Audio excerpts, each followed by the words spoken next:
የቀብር ስነ ስርዓት ይፋ ሆኗል። የተወዳጁ የአርቲስት ነጻነት ወርቅነህ የቀብር ስነ ስርዓት እሁድ ጥር 10 ቀን 2018 በክብርም ይፈጸማል። ከጠዋቱ 2 ተኩል ጀምሮ በመንበረ ጸባዖት ቅድስት ሥላሴ ካቴድራል ወዳጅ ዘመዶቹ በተገኙበትም ይደረጋል። በዚህ ዕለትም እሁድ ከቀኑ 6 ሰዓት ላይ በመንበረ ጸባዖት ቅድስት ሥላሴ ካቴድራልም ይፈጸማል። ለመላው ቤተሰቡ ለወዳጅ ዘመዶቹና ለአድናቂዎቹ ፈጣሪ መጽናናትን ይስጠልን፣ ነፍስ ይማር። ነጻነት ወርቅነህ ከ5 ቀናት በፊት ያጋራው መልእክት ፍቅር ሰው ሲሞት እንኳን አይጠፋም፣ ወደ ኋላ ይቀራል እና የማንቋቋመው ይሆናል ብሎ ነበር። ይህንን ማመን እጅግ በጣም ከባድ ነው። ነፍስ ሰላም ትረፍ፣ ትኖራለህ በልባችን። ነፍስ እያለ ወይም በህይወት እያለ ሳትጠይቁት አሁን ሲሞት ትላላችሁ። ለሚዲያና ለቪዲዮ ማድመቂያችሁ ነጽ ጠቆርክ ነጽ ታመ ነበረ ነጽ ምናብላችሁ ተጋጭቷል። ከዛ ይልቅ ፖስት ሲያደርግ ስታናግሩት አልነበረ? ያለውን ነገር ስትሉ አልነበረ? ዛሬ ደግሞ አዛ ይመስላችሁ ሊያሾ በጣም ትኮመተ ምንም ማጋሰ ሳንጅመት ያለሽ እንዳንቺ አይነት ከምን ነው እኔ ተካክ ኮኮመንት አታልፉም እኮ ነጋራ በህይወት እያለ ስታማሩት አልነበረ?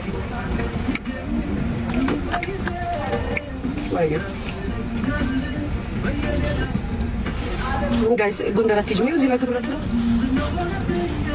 እኔ አይባልም ማሪ እላለሁ ይላል። ሁለታችሁ ላይ ለመናገር አስሞክሯል። አልወድም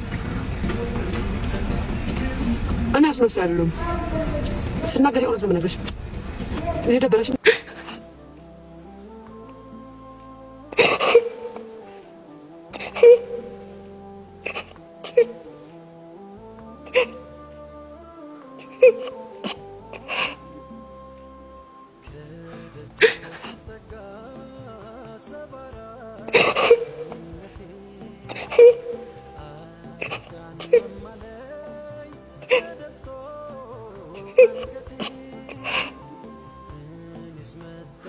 እስኪ ምን ያሎቻችሁ ናችሁ የነጻነት ወርቅነህ የሞት ዜና ሲሰሙ እንደኔ ደነገጣችሁ? ስሜቱ የስሜት እኔ ጋር ብቻ ነው ያለው ወይስ እንዴት ነው?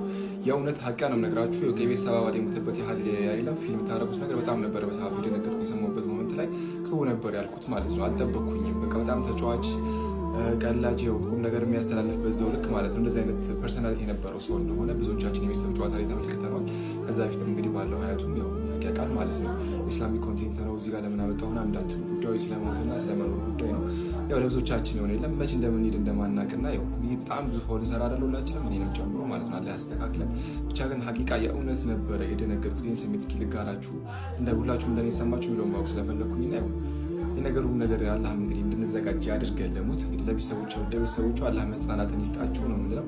እጅግ በጣም የሚያሳዝን ክስተት ነው ብዬ አስባለሁ። በቃ እኔ አላቅም ማለት እንደዚህ አልጠበቅኩም እንደዚህ ያዝናለሁ ብዬም ማለት ነው። ብቻ አላህ የመጨረሻችን ያሳምረው። ሰላም አለይኩም፣ ይመሻችሁ። ለነጻነት ወርቅነህ ቤተሰቦች መጽናናትን እመኛለሁ። ስሜቱ ምን እንደሆነ ሊገባኝ አይችልም፣ ግን መጽናናትን እመኛለሁ። ብርታቱን ይስጣችሁ፣ ጥንካሬውን ይስጣችሁ። እግዚአብሔር ራሱ ከጎናችሁ ይቁም። ወደ ተሻለ ቦታ ነው የሄደው። ነጻነት ወርቅነህ ለብዙ ሰዎች ፈገግታ ምክንያት የሆነ ሰው ነው። አሞት እያለ ማስታወሳለሁ እየሰራ ነበር እና ጠንካራ ታታሪ ሰው ነበር። ካለፈው በኋላ እንደዚህ ብዬ መናገሬ ትንሽ ይደብረኛል፣ ግን ሰው መሆን ምንም ማድረግ አንችልም። ሁላችንም በየራሳችን ተቀምጠን ለአድናቂዎቹ መጽናናትን እመኛለሁ። በነገራችን ላይ ዛሬ ህይወቱ ማለፉ የሰማነው አርቲስት ነጻነት የሶስት ልጆች አባት ነበረ። አርቲስት ነጻነት ወርቅነህ ባለትዳርና እንደዚሁም ደግሞ የሶስት ልጆች አባት እንደነበረ ነው እንግዲህ የተገለጸው። እንግዲህ ሁላችሁም እንደምታውቁት በቲያትር ስራዎቹ እጅግ ተወዳጅ የነበረ አርቲስትም ጭምር ነው። እንግዲህ የአርቲስት ነጻነት ህይወት ማለፉ ከተሰማ በኋላ በመላው ሀገራችን ከፍተኛ ሀዘን ሰፍኗል። ለመላው ኢትዮጵያውያን በድጋሚ መጽናናትን እመኛለሁ። እንዴት ግን ሰው በዚህ መጠን አይምሮ አልባና ክፉ ይሆናል? እኔ በጣም በቃ ልክ ሊዋጥልኝ አልቻለም። ይህንን ፎቶ ያየሁት ዛሬ ነው።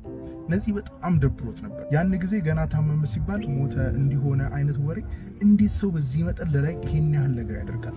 በጣም ነው ዲስአፖይንት የሆንኩት። አንዳንድ ጊዜ የኛ ህብረተሰብ በቃ የሚያደርገው ነገር በጣም ነው የሚያናድደው። በቃ የሆነ በቃ ብስጭት ነው ያልኩት። ሰው እንዴት እንደዚህ አይነት ክፉ ይሆናል? እንዴት እንደዚህ ያደርጋል? ሰው እንዴት አይምሮ ያለው ሰው በሰው ሞት ላይክ መሰብሰብ ይፈልጋል? በቃ ተሰምቶት ነበር።